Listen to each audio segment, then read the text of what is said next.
guys, and welcome to this week's TBT Design Studio video.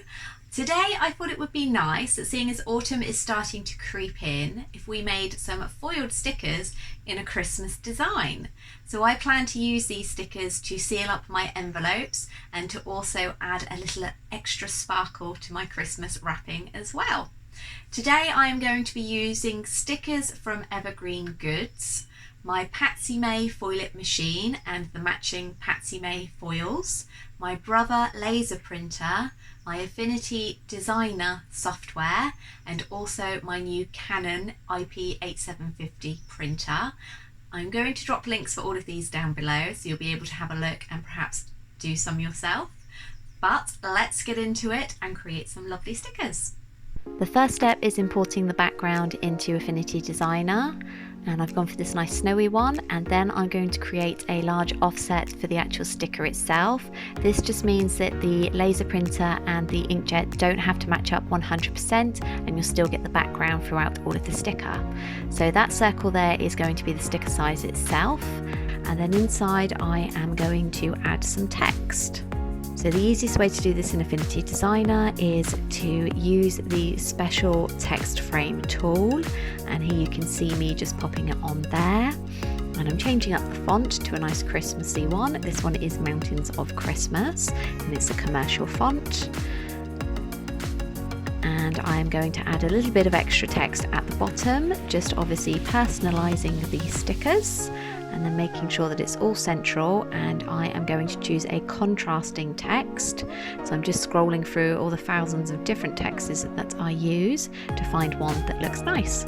So I need to make sure that all of the laser design is in true black. So if you can see on the right there, I have a little colour slider, so that is all down on the right to black, and now I'm going to put my gingerbread man in there. So the white bits will actually not foil, so because obviously I don't have a white printer, it means you'll be able to see the snowy background peeking through. First up, I'm going to start with background, which is done on my inkjet printer. So I'm going to pop the sticker paper in, and I use the Everest green stick material sticker labels, which I will link down below for you, and I'm just going to get that printed now. Now I'm printing out the design, and I made a bit of a boo-boo here when filming the first batch, and it's that you need to make sure that you do not print out the registration marks with the inkjets. That's all printed out now. I'm not sure how well it's going to show up on the camera, but in real life it's like a kind of duck egg blue, slightly bluey with a greenish tinge, and as you can see there's some nice little snowflakes on there as well. So the next step is for me to use my laser printer to print out the top design that's going to be foiled. Now the background has printed, it is time for me to print the actual laser designs that are going to be foiled. So I now need to mess around a little bit with the software to delete the background and then paste in front exactly where I want the laser designs to be. I've made sure my printer's on, and now I need to put it in so that the registration marks from the top go in towards the printer itself, and this is face down. Every printer will be different, but that's just how my printer works.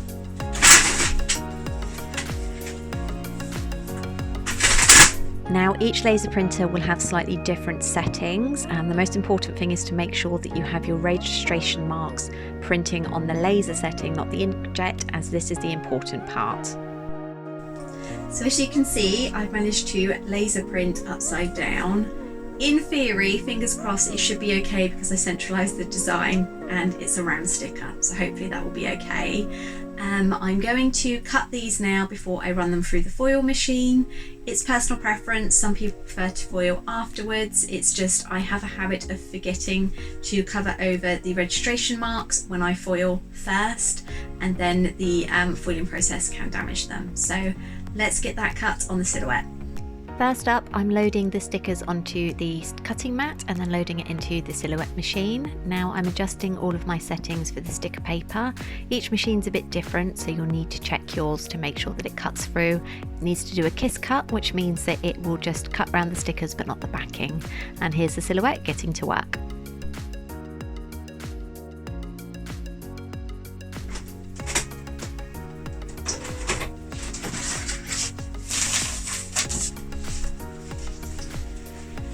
Now, because I did the big overlap around, you can see that the sticker has cut perfectly, and I don't need to worry about the actual surround being off-centered because I had extended it so much.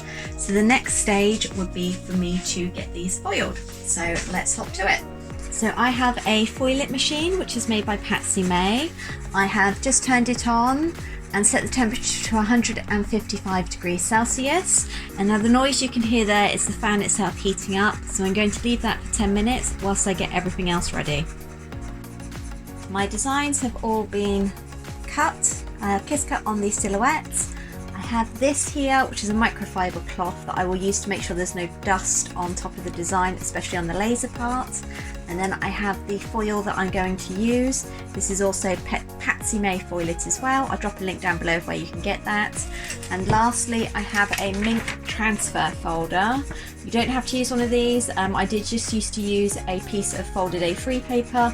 That worked perfectly well, but I prefer being able to see exactly what I am foiling. So first up, I am going to take the design that I want to foil, which is the blue one. And I've decided that I would quite like a nice silver foil with this. I think it would look great on the blue background, a bit subtle. Then I'm going to have a look how much foil I need to use, and then very carefully, using some sharp scissors, trim it down.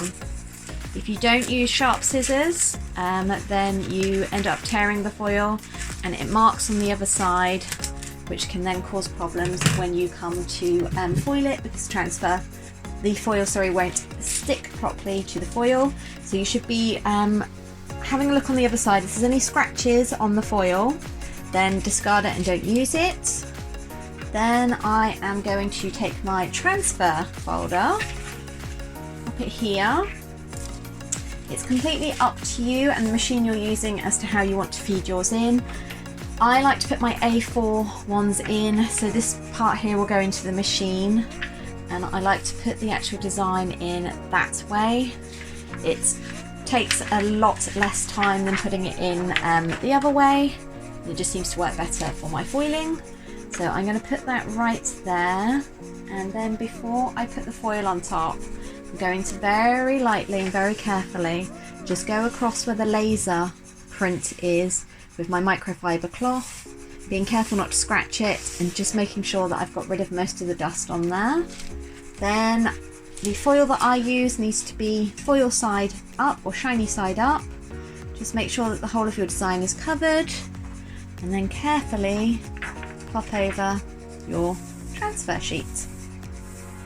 So I'm just smoothing it down now to try and get rid of any wrinkles that sometimes do occur. And there we go, it looks like we're good to go. My foiling machine has got a light on there and it tells me when it is ready to foil. So I'm going to pop this in. Always start with the seam edge first going into the machine, and make sure you put it between the two markers, because if you don't, you'll end up exactly as I did on one of my first foiling experiences, and I completely destroyed the transfer paper. It got all completely stuck in there, and I was having to hit the reverse rollers in the hope that I could get it out without damaging the machine. So I run this through twice. So here goes the first time, and straight away before it's even cooled down, I'll pop it straight in again.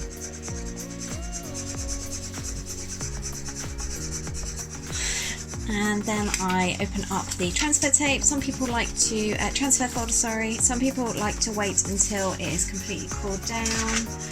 I've tried both, and for my machine and paper, it doesn't really seem to make a great deal of difference. So as you can see, I've now just managed to catch the corner of the transfer folder into the machine. Luckily, I have a reverse on this, so there we go. Oh my goodness. Right, let's pop that back forward. And now the big reveal. Fingers crossed this has worked.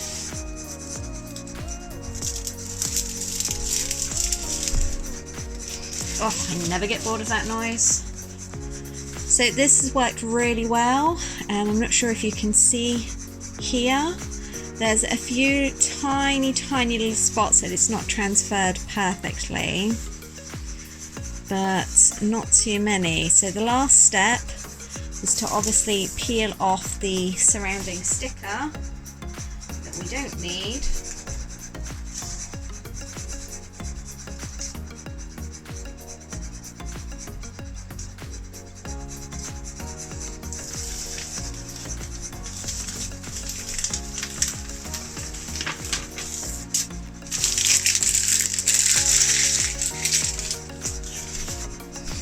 And there we go, perfectly aligned, beautiful foil stickers. You might find on some of the letters, like here, you need to go back over, just carefully, maybe with a finger or with a brush, just to get rid of any of the loose parts of foil that might be between like the O or the E, just to make sure that it's not stuck down, because in theory this should only stick to the foiled areas. I really love how these have turned out. So my Christmas gifts wrapping can be put underway. And hopefully I'm going to get these up in the shop ready for you to buy if you don't have a foil machine. Now obviously I may be biased, but I think that these have turned out absolutely beautiful. So I really like this buffalo plaid design here. And that's probably my favourite, but there's something really cute about the silver with the blue snowy background, and then we have quite an elegant navy and rose gold. So let me just peel a few of these off so you can have a closer look. So the designs that I went for is this kind of reindeer design. I'm not sure if the camera's going to focus. So we've got a nice reindeer design there, a Christmas tree design, this buffalo plaid and gold. It's a bit tricky. I will include some photos so that you can have a proper look. And my favourite sticker design is this cute gingerbread man one. I do love a gingerbread man. I think anybody that knows me in real life will be able to tell you that. I do hope that you enjoyed watching the process on how to make foiled stickers. Definitely give it a go for yourself, and being able to layer up the inkjet printer so you've got the nice graphic background, and then also having the foil design over the top. It's something a little bit different. I've seen many stickers that are more like this, so you have just the plain white background with the foil on top, and although they are very pretty, I just think it's something extra special when you've got the coloured background as well. If you have enjoyed this video, it really would mean so much to me if you could like and subscribe if you aren't already. I am desperately trying to reach 100 subscribers by the end of the year. I have got about 28 more to go, and we are in the final quarter. So please, if you know anybody that you think would like to watch my content, then definitely share my video. If you aren't subscribed, hit the button, do it. I will be posting more regularly now, and because it is approaching my favourite time of the year, there'll be some Christmas themed videos. I hope you all have a great day, evening, night, wherever you are when you're watching this, and I will catch you all later. Bye!